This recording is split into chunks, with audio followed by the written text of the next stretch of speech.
Ladies and gentlemen, welcome back to another episode of the Plant Code podcast. I'm Max, and today I'm joined by Leena, the owner and founder of Organic Glow UAE. We're here actually in her salon. I feel flattered to actually be in a ladies' salon for once in my life. Welcome to the podcast. Thank you. Thanks for having me on your podcast. It's a pleasure. We've been meaning to do this for a while, and finally we get around to it. So finally. Let's take it all the way back to the start, the origins, the question you've been asked a million times.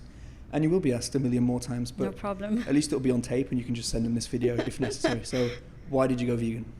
Purely for the animals. So I became vegan in 2008. Before that, I was a vegetarian / pescatarian for quite a long time.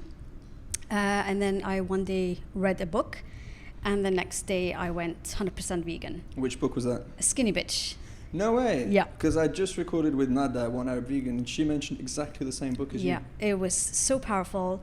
And it was written in a very witty way. It wasn't too serious, but then it gave you exact details of what happens in factory farming, in slaughterhouses. So it was shocking to know. And I just didn't want to be part of this anymore. And the next day I just went vegan. And when was this? 2008. 2008, okay. Yeah. And where were you living at the time? The UK. I was, I finishing my studies and then came back. But yeah, it was end of my stay in the UK, and then the start of my journey as a vegan was here. Were there a lot of vegans at that time? Because 10 years ago I had no idea really what vegan even meant. It was very, very tough. It was really, really hard. It's not as mainstream as now. And, it was always a struggle to go out, to find something to eat. Restaurants had no idea, apart from a salad. That was it, really. And just the weird remarks, why, for what, and the typical, what about nutrition, what about protein, which still happens till now. It hasn't changed, but at least you have more awareness. There are more facts, more videos, more, just many people becoming vegan and talking about it. For the first 20 years of my life, I genuinely believed that vegans just ate baked beans. Mm-hmm. I don't know why. Someone must have told me that, and it stuck with me. So clearly it's not the case. And then at what point did you decide you wanted to apply that into your work? So I was in the corporate world for 13 years, but I always wanted to do something on my own. And I was in marketing, communications, advertising. So that's what I specialized in. And when I decided to do my own thing, and I wanted to open something. And I'm very simple with my beauty. And so I used to go to salons and get treatments done. And every time I do that, I would get reactions to chemicals. So after getting my nails done, I would start itching. When I color my hair, again, scalp will itch, my eyes will start tearing. And back then, you didn't really make the connection. You just assumed that was the norm from getting beauty treatments done.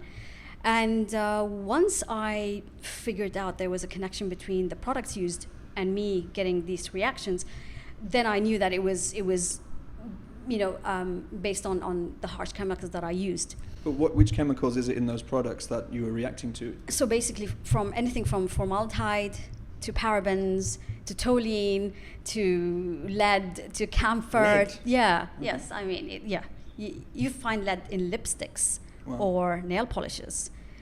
So the idea of the salon was really to create awareness about the danger of harsh chemicals in products.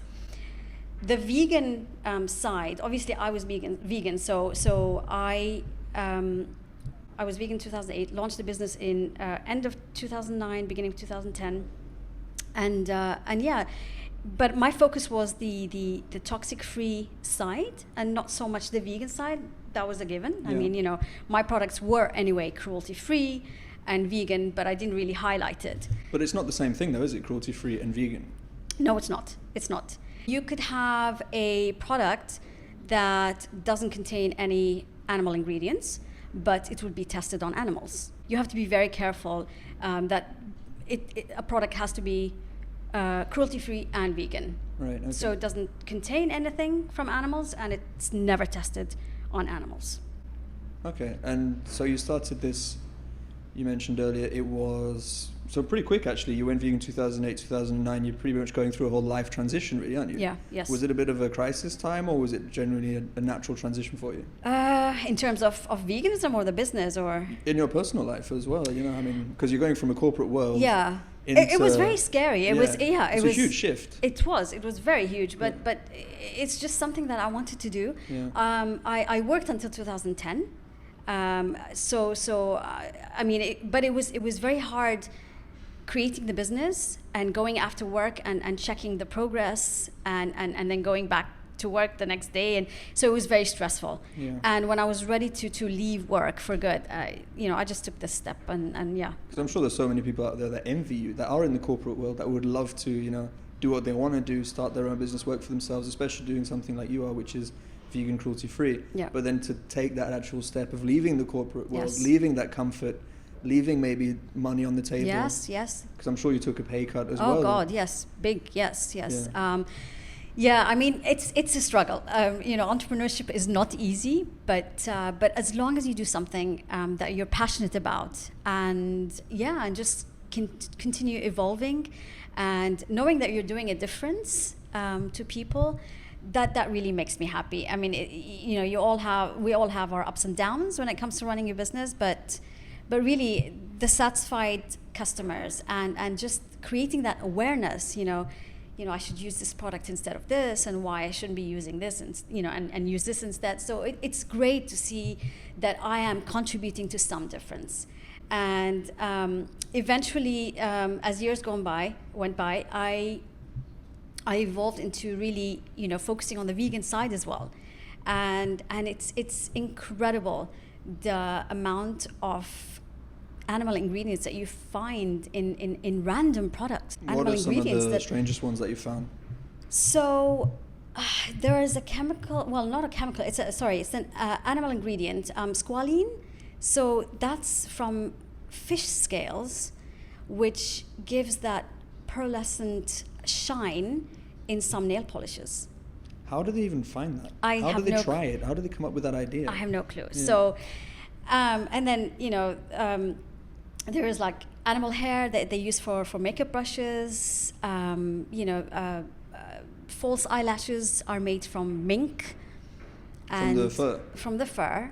And you've got animal fats, animal oils, beeswax, honey, which is a very common thing. Yeah, it's in a lot of beauty products. And lots. A lot of people are given an acclaimed reward for putting honey into products as well, don't they? Because they do say there are a lot of health benefits for it, which I don't know whether or not they are true, but I mean, it's one ingredient. So it's not necessary. It's not necessary at all. But it does raise the price of them as well. It makes them very expensive, and I think a lot of companies do capitalize on that, putting honey and saying it's natural and organic and all that stuff. And they capitalize on it. But more and more, you are seeing 100% vegan products, and which are as effective, if not more. Yeah. And just they're ethical. So even Primark in the UK launched a cruelty-free range. Yeah. Not vegan, but cruelty-free. So Cruelty-free. There's some form of awareness about it that's on the rise. I'm very strict about it has to also be toxic-free for me. So Right. it's no harsh chemicals. So it's toxic-free.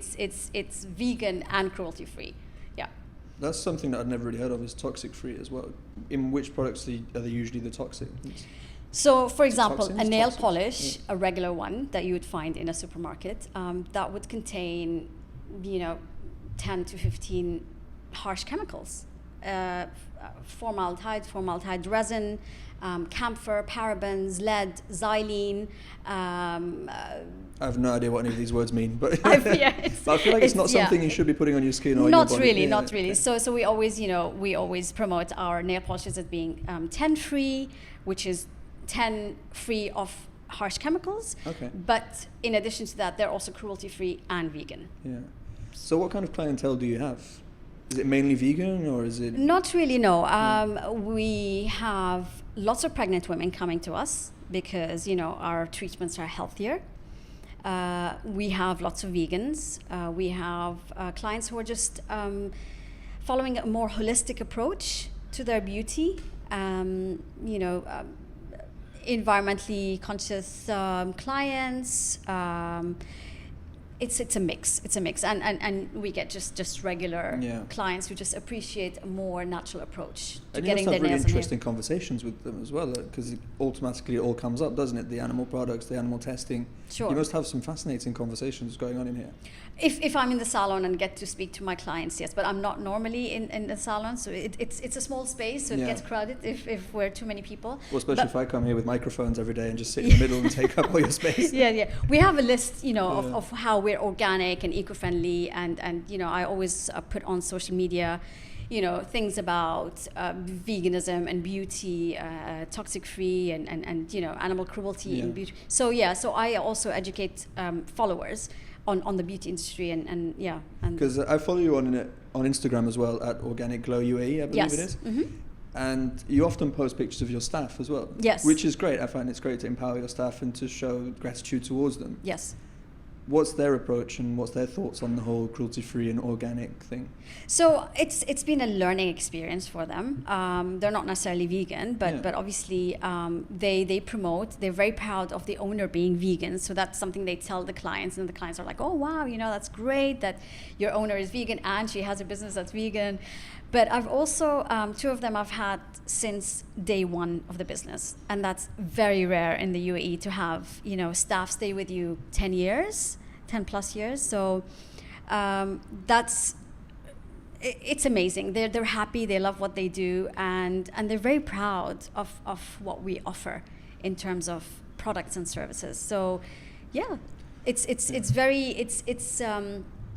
it's humbling, and it's so nice to hear them speak about why they don't use this, and this is better for you, and yeah. I think it's great if you educate them about Sure. it and you empower them with that knowledge, and obviously you're nice to your staff, which yes, is obviously yes. why they stay. Of course. And like you say, the UAE, Dubai especially, it's a place of transit for a lot Sure, of people, yes. isn't it? You stay 3-5 years, you come here, you make some money and you leave. Sure, yes. So to have people in the same place for so long, you don't really get that these And days. especially the beauty industry, they're often they work for very long hours. They're overworked. They're normally underpaid. The treatment is not always great because it's more about profit making and really no care for staff. My approach is completely different. I mean, if we've had a busy day and they finish early, they leave early. They don't need to stay until closing time. They get holidays. All public holidays, they get their leave.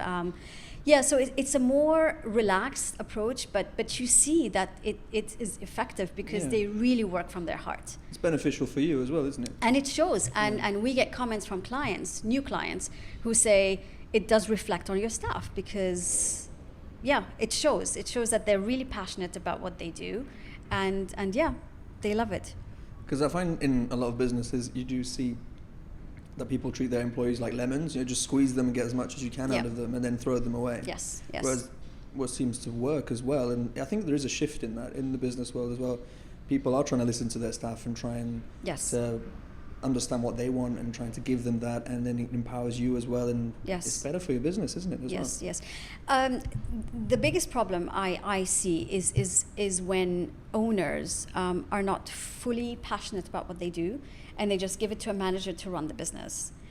So that's the danger, because then it's the clash between managers and staff that really doesn't create the good working atmosphere. So it's a balance, really. It needs to be a bit hands-on, and the passion from the owner to be reflected to the staff and everyone. And like you said earlier, you started this for passion. You didn't start it for money.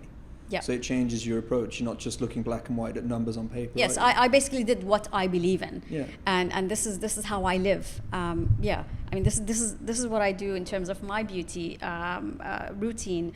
It's very simple. It's not complicated. It's going back to nature. It's using natural ingredients to mix my own products and scrubs and face masks and just a mix of hair oils, for example, organic hair oils for hair, etc. So it's really creating that going back to nature theme that we try to do here. And so, as is October when we're recording this, even though this probably will be released in November, but it's the month for cancer awareness. Yes. breast cancer awareness. Breast cancer awareness. Yes, yes.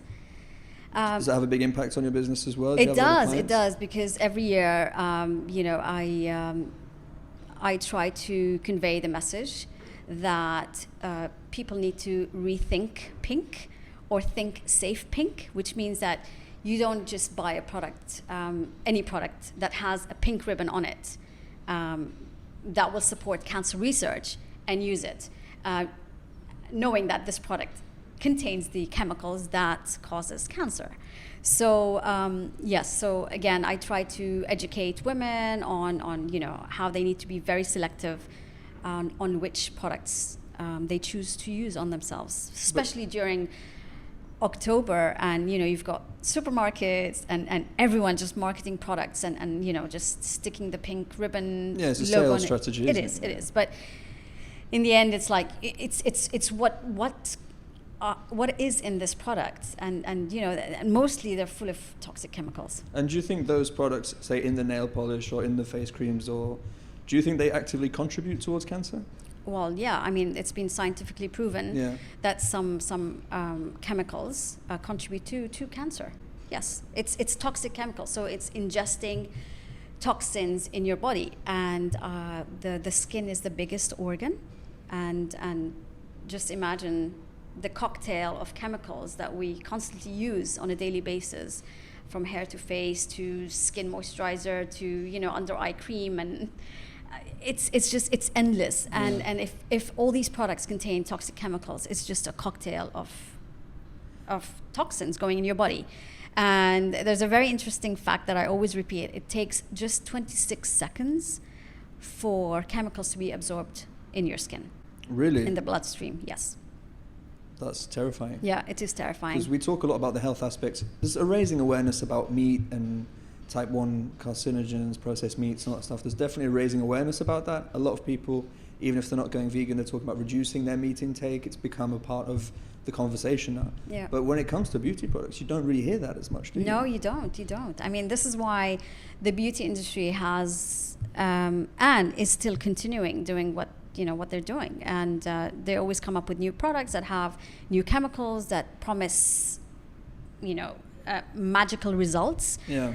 It's the quick beauty, like the fast food. It's the fast food of beauty. I find it's only getting worse because there's so much pressure now in today's society, especially with social media, Instagram, Facebook, to look 20 when you're 40 or to look 30 when you're 50, and everyone is trying to look so much younger than they are, and there's that huge pressure on them, especially for women. Yes. Women aren't allowed to age. And what's scary is also having influencers, promoting just not a very healthy beauty routine, just for the sake of instant beauty. Yeah. And they're getting paid to say that anyway. Yeah, it's literally they're being paid to put that post out. There's no connection with that product, so there's no ethical side to it at all, is there? But would you say you're more of a whole foods, plant-based vegan? I prefer that. Yeah. Yes. That's what I crave actually most of the time. My husband, who is an ex-meat eater, he prefers the faux meats and just keeping the same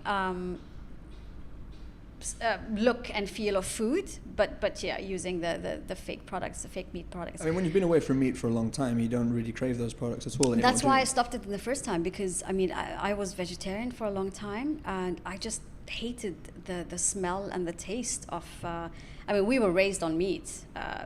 Like most families, pork chops was, lamb chops was one of our favorite treats coming back from school. Yeah, where were you raised? Here in the UAE, but this was like the highlight of our lunch after school. And what did your family say when you told them you're going to go vegan? Obviously, you were an adult at the time, so you're responsible for your own choices, but do you get much backlash from them on that? Not really, no. It's like, okay, well, maybe some of them thought that it was a phase, she will she will go back to meat soon. But my family is not actually big meat eater, and funnily enough, now as in this day, most of them are vegan. Really? Yeah. Wow. Yes. Through your influence, do you think, or through wanting to live a healthier lifestyle, through just more awareness, just veganism becoming really mainstream, and some food tasting much much nicer than normal food. So one of my sisters lives in the UK, and the choice there is amazing. So yeah.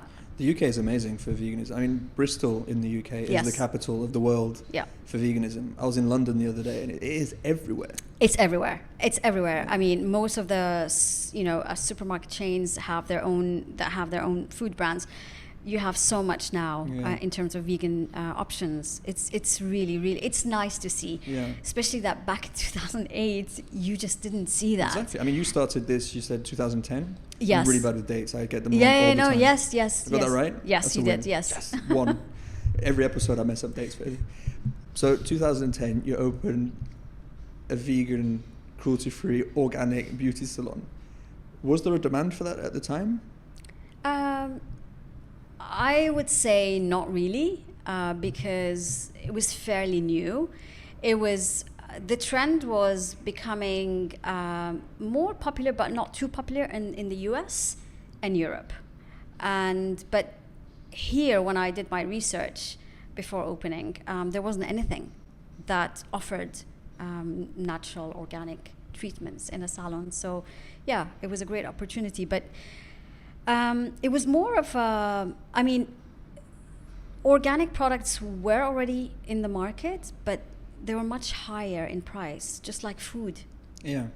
So there was always that assumption that because it's organic, it would be more expensive. And sometimes it's true, because you are really paying more on the products to get them. But now you don't see the difference. Say, for example, the organic, cruelty-free, toxin-free nail polish compared to the standard one that you'll find in the supermarket. What kind of difference in price are we looking at?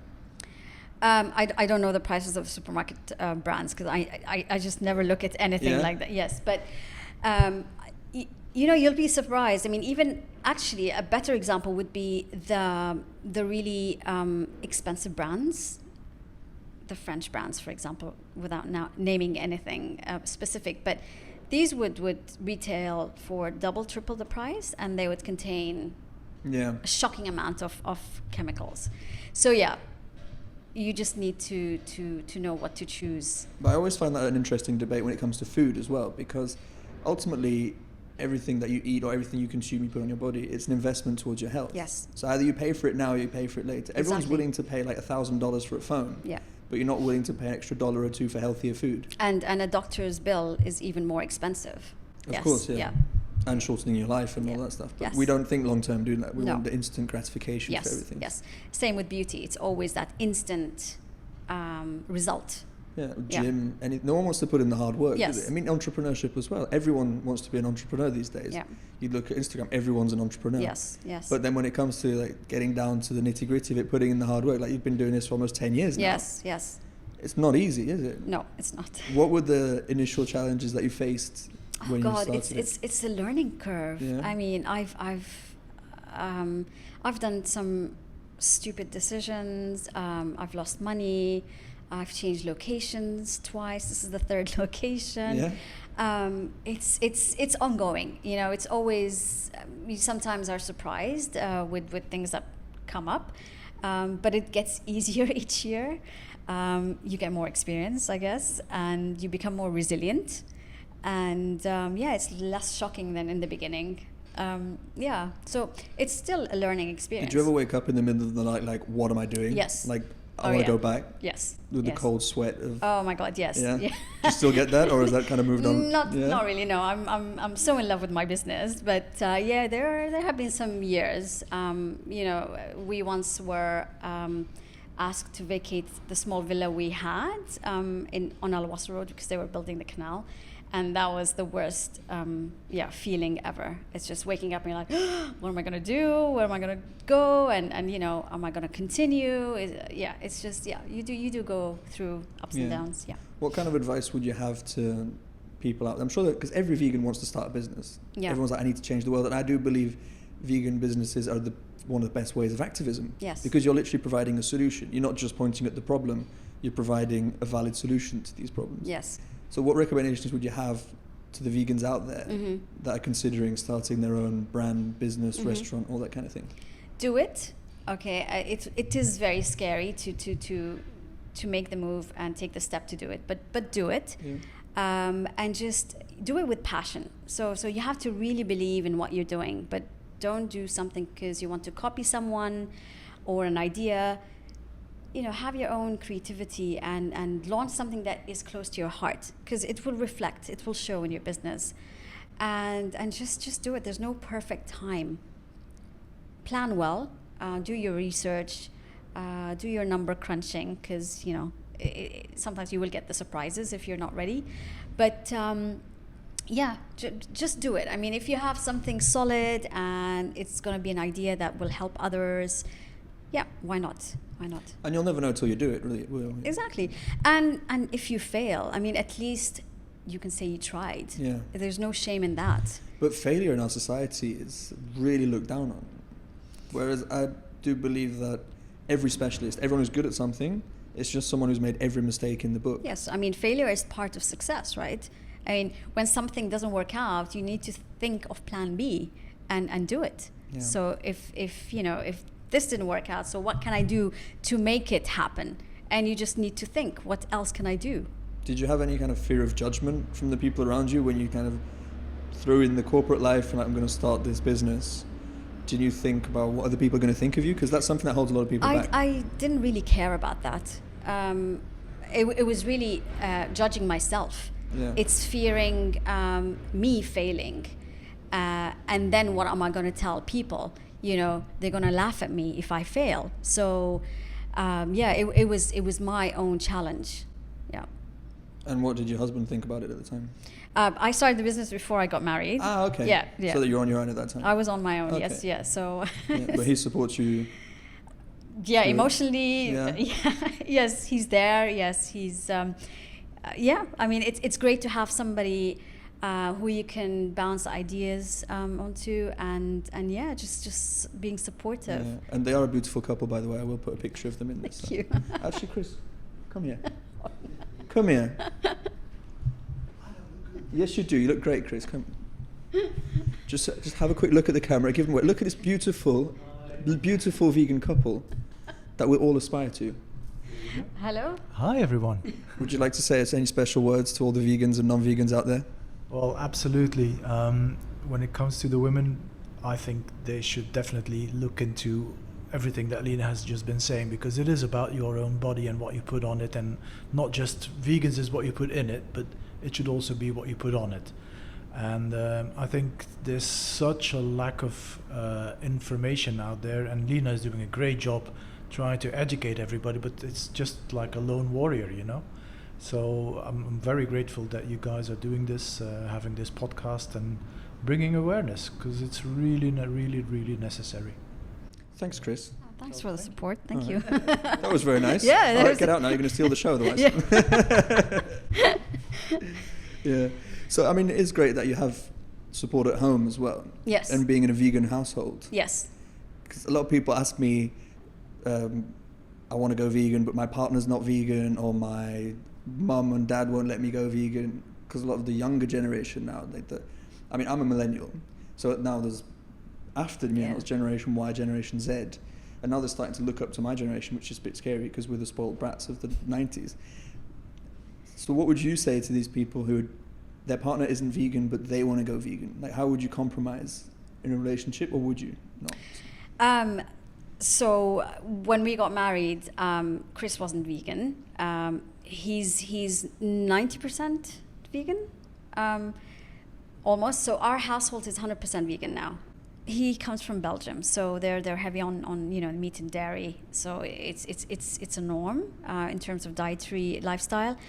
But again, when you're committed to doing something, and I'm so vegan for the animals, and it's my priority. I mean, I cannot bear just thinking how much suffering animals go through each day for the sake of people's appetites. So I think eventually there's some sort of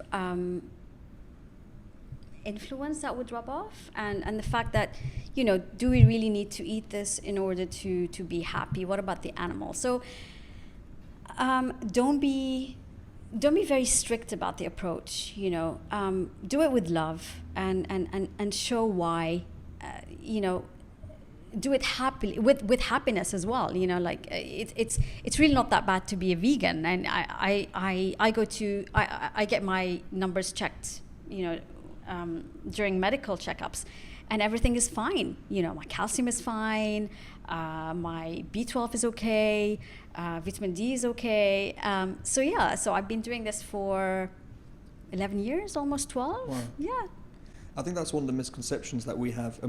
I don't know if we put it out there in the right way. We always say we can survive on a plant-based vegan diet, but it's not survival. It's thriving. Exactly. Yeah. It's thriving. And have you watched the Gamechangers? I watched it 2 days ago. Oh my God, that's gonna make a huge shift. That's going to be my new go-to recommendation documentary. Definitely. It's so well done, and I think there's going to be a part 2 because there's so many other athletes that. Actually, I thought it was too short. Yeah. It kind of just ended. I think there is a part 2 because there's so much to cover.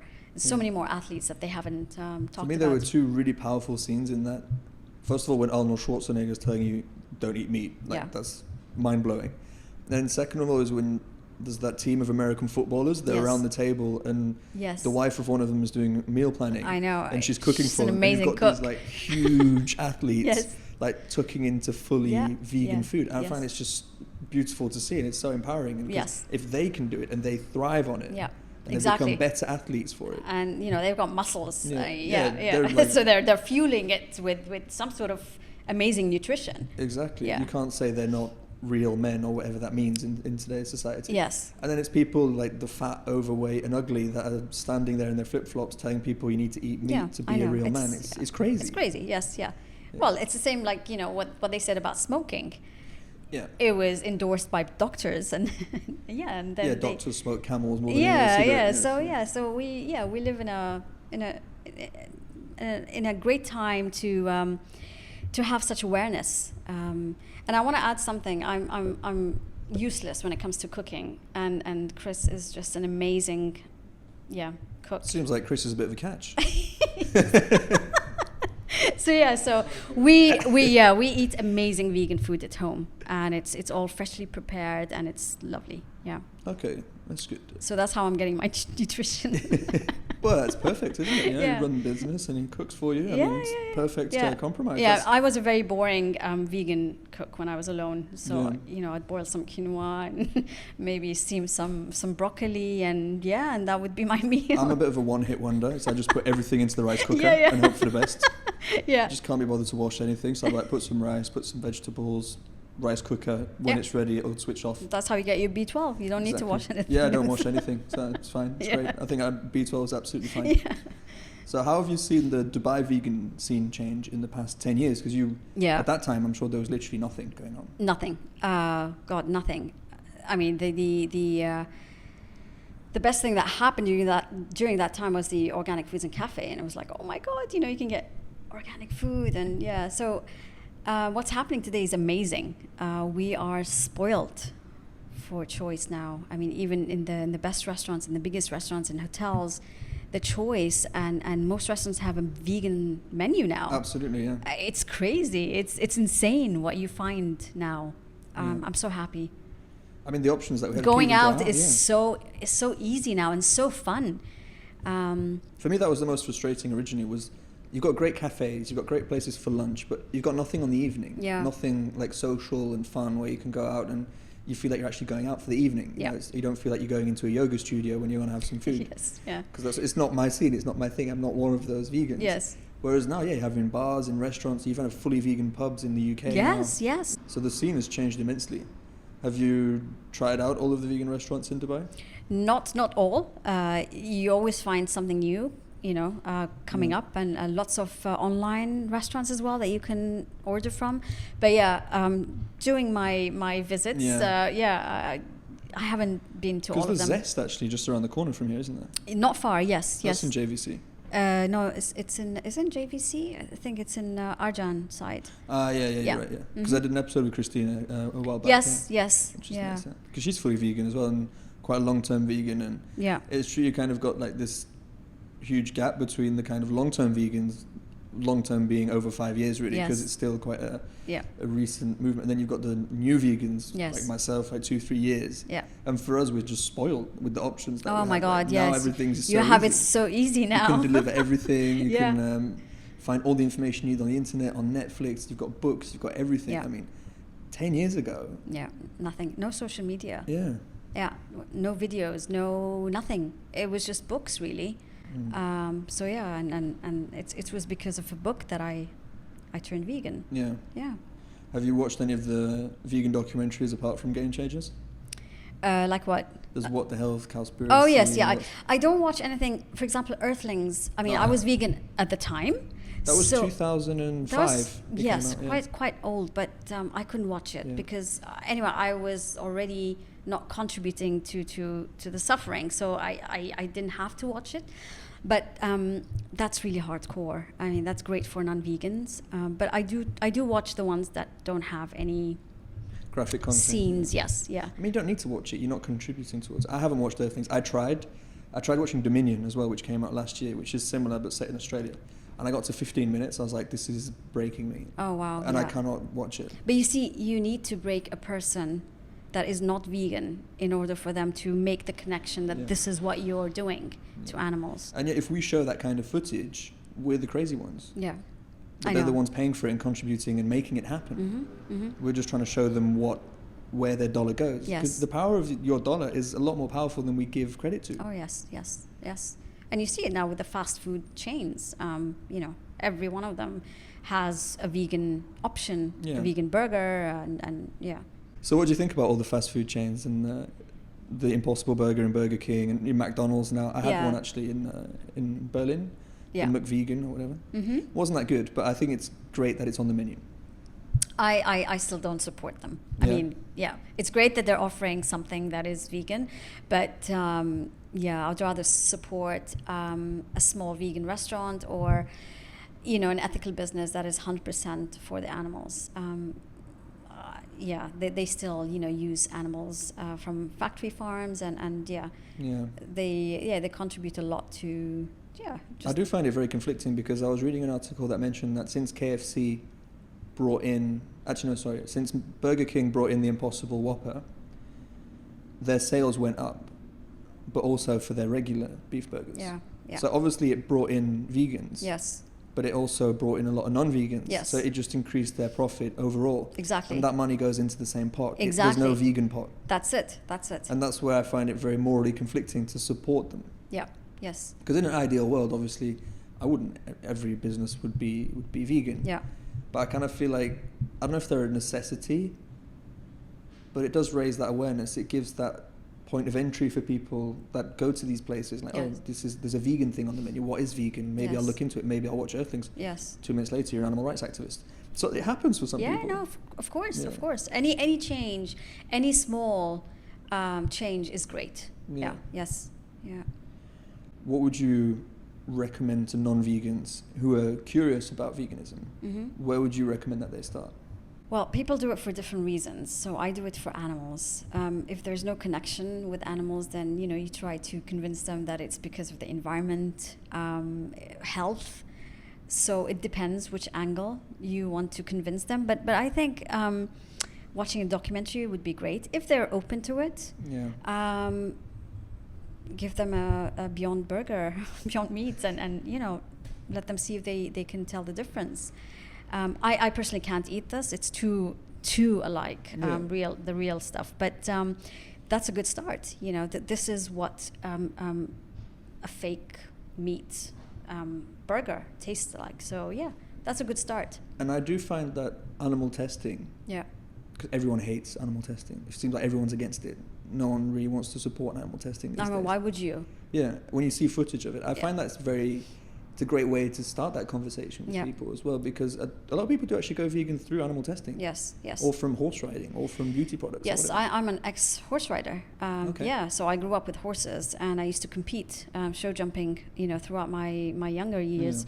And yeah, that's something I stopped completely. It's an interesting one, because people say horses need to be ridden. I mean, Does that make any sense? You could put them in a paddock to exercise, but you don't necessarily have to ride. You could ride them still, but don't use them for competitions or racing. Or if you have a horse that you've had since you were a kid, and you're close to that horse, and you take that horse to the countryside, and you have an amazing relationship, then that's okay. But when you use them and exercise them unnecessarily in order to get fit, in order to win races, in order to win, show jumping competitions, then that's when it becomes a bit too much. The amount of deaths in horse racing is incredible. Instant heart attacks. It's because it's such an intense sport, and they're stressed. Anyone that you push to the limit like it's that. It's crazy. It's so sad. But this is part of what we see, but every day there's something new. Every day you see something new that is behind closed doors when it comes to animals, and it's shocking. Like, they didn't leave one animal in peace, whether it's for food or for entertainment or for clothes or it's crazy how humans are just crazy. And now we're talking about moving towards insects as animal protein to replace meat. Yeah. I'm like, why do you need to do that? That's another ingredient that you can find in cosmetics, by the way. For the red colouring, I've seen that. Even in alcohol. Carmine, yes. Yeah, they find that in Aperol. I think Aperol Spritz, they use that in some countries. Yeah, it's crushed beetle. Yeah. Yeah. There's a really good website, actually, for anyone who's curious about vegan alcohol, called www.barnivore.com. They list all of the alcohols, vegan, non-vegan, which is great for those of you that are interested in that. Yeah. Side apart. Link down below. So where were we? Insects. Yes. And everyone finds that disgusting to consider to eat insects as a form of animal protein. Mm-hmm. But I always say to them, why not? Mm-hmm. If you're going to eat a cow, if you're going to eat a pig, if you're going to eat a chicken, why not eat locusts and crickets? Yeah. I mean, they eat dogs in China. That's the same thing as eating a cow. Yeah. They're all animals that are being consumed. So it's that speciesism that is. It's a really hard word to say. Yeah, it is. I can't say it. I'm always like, I write it. I can't even spell it, actually. So. Carnism. That's another one. So it's being choosy with what animals you use, consume, and what animals you take care of. Yeah. They always say, where do you draw the line? Mm-hmm. Why would you have to draw a line when you can just be nice to everyone? Live in peace. Yes. Yeah. What's the most ridiculous argument that someone's brought to you to defend eating? Until now, by the way. I love my meat too much. Lions eat meat. Lions eat animals. They hunt. Where'd you get your protein from? It's just the same question. I get shocked that these questions are still being asked until now. But there's a growing awareness about that excess of protein is actually detrimental to your health. Yes. Instead of people lacking protein. It does exist there are about 1 billion people worldwide that are protein deficient. But in Southeast Asia and Africa, with kwashiorkor, which is a malnutrition, no one's suffering from that in the Western world. Well, no, nobody died from a protein deficiency. No. Heart disease, diabetes. Yeah, on the contrary, because you're consuming so much protein from animals, that's where when the diseases happen. Do you make your own products here? Yes, we make some of our products, like the face masks and the body scrubs. Yeah. But we don't mix in our nail polishes, no. That we need to purchase from brands. Obviously I don't want to give away your trade secrets. Mm-hmm. But how many ingredients are in a face mask? Depends which one, face mask you choose. So it could be avocado, for example. Tasty. We could have dates. We use dates a lot in facials because wanted to support a local product. Yeah. And so for example, rose water, essential oils. Yeah, many What's the ingredients. benefit of using avocado on your face? Moisturizing. So when I eat it, I get a lot of it around the sides and stuff. So I was thinking maybe there's going to be some benefit from you that. can Yeah. just keep the skin and just wipe your face with it. But some people say avocados aren't vegan, Yes. and there's something else they were using for that. Anyway, I can't remember what it was. Yeah. Because of the displacement of bees to Mhm. pollinate the avocado trees. Yeah. I don't know. Yeah. But that's the thing. How far can you That's go? where drawing the line becomes more relevant, I think. Yeah. It's yeah. I mean, do you eat a fruit when it's on the ground and you don't pick it from the tree, or Yeah. so how far do you want to go with veganism? And it's about doing the best you can do, isn't Yep. it? Really, and Yep. having the least amount of impact that you possibly yes. can. Yes, the least amount of suffering. I mean, you've already got well, enough no things on suffering, your yeah. door there saying that you don't have this, don't have this, don't Yeah. have this. If you had to add absolutely everything, I don't think you can even give water to people, because technically, I don't know, there could be some form of microorganism in that water. Yeah, exactly.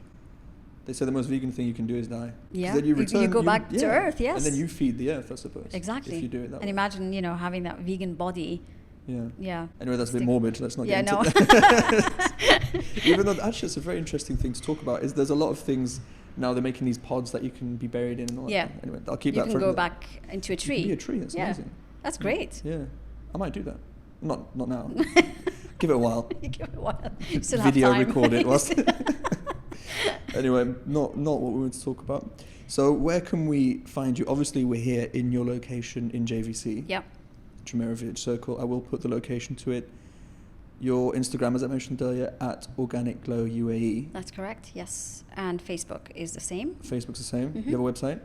Website, yes, it's the same, but Okay. it's currently being upgraded and I find people don't use revised. websites anyway these days. Yeah, some people say still Yeah. yes. I mean, it's still very effective because that's the first thing that people look for. But I find social media is much quicker in giving information, and you can know more of what you're doing and as a business through social media. And social media is the internet nowadays. Yeah. Rarely do people go beyond those social Yes. apps. I mean, Yes. the power of it is huge. Yes. Do you yeah. get a lot of business through Instagram and Facebook? We get some. We get lots of business through Google search. Okay. Yeah, So then it does make sense to have a website. it does. It does. Yes. Okay. Yes. Yeah. Valid tip for all the budding entrepreneurs out there. You should do like a business show for ethical businesses. Yeah. Maybe one day. I think you could do that. Yeah, we could do it together. I've nothing to say to people really.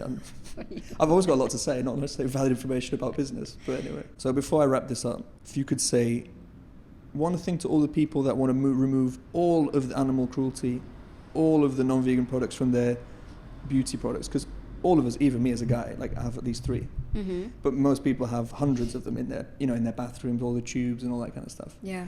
Where would you start? Finish the products that you have because, otherwise that's a waste to throw everything. But when you want to buy something, just go for multitasking products. You don't need to have something for the eyes and something for the ears and something for the nose. Just get a product that has multi-purpose. You could use it on your skin, on your face. You can rub some on your hair and keep it simple with ingredients. So go for more natural products that have certified organic ingredients, and of course vegan and cruelty free. Actually, that brings up so many more questions that I want to ask you. So what's the difference between a body cream and a face cream? Really nothing. It's marketing. Because the face cream is always so much more expensive Yeah. than the body cream. Mm-hmm. Because then you have the hand cream as well, Yeah. and then the foot cream, Mm-hmm.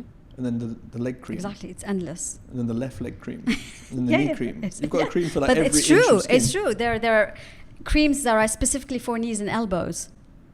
Why? How? What's the secret? Well, the secret is more business, is marketing, is get clients to buy, consumers to buy as many products as they can. Because if you don't have that cream, you'll get a very wrinkled knee. I don't know, but yes, it's crazy. It's all marketing. I'm a firm believer of use 1 to maximum 3 products for the whole body. So if you can't put it on your face, you shouldn't put it on the rest of your body, really, should you? Or Yeah. vice versa. Yeah, exactly. Or you can have something that you can use on all the body, like oils, and just it's very simple. Coconut oil is very popular at the moment. Yeah. What do you think about coconut oil? It's great. It's great, but then there are so many other oils. You know, olive oil is great. Almond oil is great. So many that you can play around with and experiment. About the packaging, Yes. because that's another thing that a lot of people are getting awareness about, is the plastic that's used in, like, say, shampoos or whatever. A lot of people moving towards the soap bars for shampoo as well. Actually very good. How do you kind of try to manage that? Well, I use brands that care a lot about packaging. So, for example, our hair product comes in already recycled material, which is, again, recyclable. So I do take care on which brands I work with. Are there any brands that you'd like to mention so that people could have a look at if they're interested in?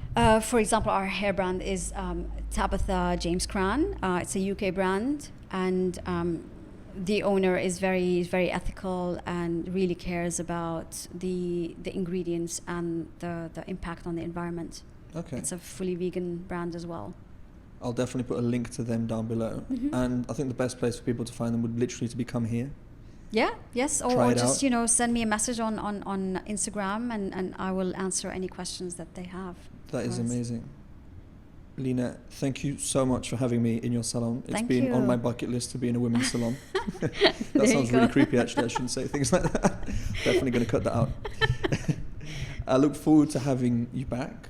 I'm sure Definitely, there's so I'd much love more that. that we can talk about. We'll do a whole vegan entrepreneur show. Sure, yes. I'll get a suit. I'll wear a suit for that. We'll put No. it in a very... No, we don't know. I don't think I own a suit, actually. I stopped wearing suits since I quit the corporate world, yeah. That must be so nice. Oh, God, yeah. Yeah. Very liberating, yes. You can wear whatever you want now, can't you? Oh, yeah. Yeah. That is the best thing in the world. Yes. Start your own business, wear whatever you want. What more do you want? That is life. Be in flip-flops. I think that is success. Right. Look, I'm very down to earth, by the way. Some people think, because you own a beauty salon, you're gonna have full makeup on and your hair will be done all the time. Yeah. I'm the opposite. That is a big misconception, isn't it, about the beauty industry, that you have to be all made up. Most all of the them are time. like that. Yeah. It's because it's the other side of the beauty industry. It's Yeah. the chemicals and it's the it's It's the fake side. Yeah. Yes. Yes. Yeah. You can see it, but I mean, yes, we are more down to earth. I'm definitely, this is how I live. Yeah. I've never felt so comfortable sitting in a salon, I must say that. I usually feel uncomfortable even when I go to the hairdressers. I don't know if it's your lighting or if it's just the general... It's the colors. It's just It's very earthy. Yeah, that's it. Good choice. Yeah, thank you. I'll be back. Look forward to You it. should do a men's day, because it's increasingly becoming important for men as well, their own personal care, skincare. We do get lots of queries from men, like, can we come in for, I don't know, to get our hair done or something. Yeah. Yeah. Not yet. Maybe one day Maybe. we'll have a men's branch. That would be exciting. Yeah. I'll be your first customer. Sure. Well, Chris will be, and then you will be. He's got really nice hair, by the way. I'm not jealous of many people's hair, because I get a lot of compliments about my hair, but his hair's amazing. It's a good colour. Yeah. All right, guys. Thank you once again for having me. Thank you, Max. Let's do Thank you this. so much. Let's do this again sometime. Tune in next week for another episode of the Plant Co podcast. No idea where I'll be, no idea who I'll be with, but I'm sure it'll be entertaining, maybe even as entertaining as this episode with Leena. Once again, do check her out on Instagram at Organic Glow UAE and all other social media platforms. I'll put the links down below. If you have any questions about vegan, cruelty-free beauty, don't ask me. I don't know anything. Ask Leena. Sure, no problem. Have a great day. Bye-bye.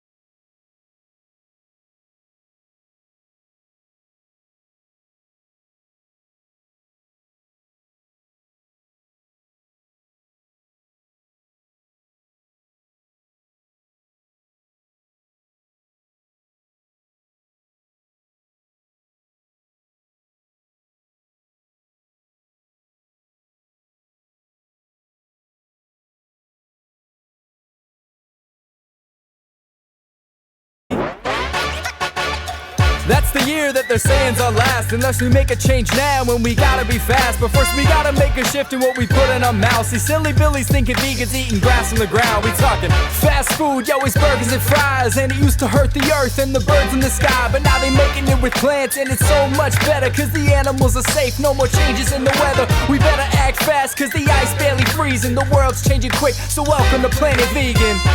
Woo! Damn, man, can you feel that? This place is getting hot. If we wanna save the world, it'll take some work.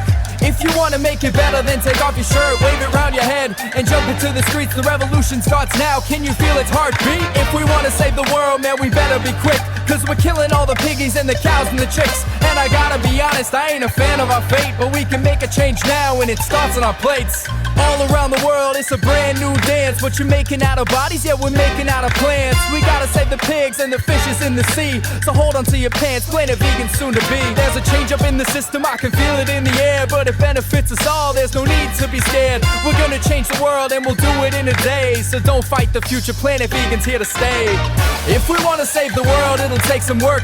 If you wanna make it better, then take off your shirt, wave it round your head, and jump into the streets. The revolution starts now, can you feel its heartbeat? If we wanna save the world, man, we better be quick, cause we're killing all the piggies and the cows and the chicks. And I gotta be honest, I ain't a fan of our fate, but we can make a change now, and it starts on our plates. Massive forest fires have once again decimated the Californian coastline.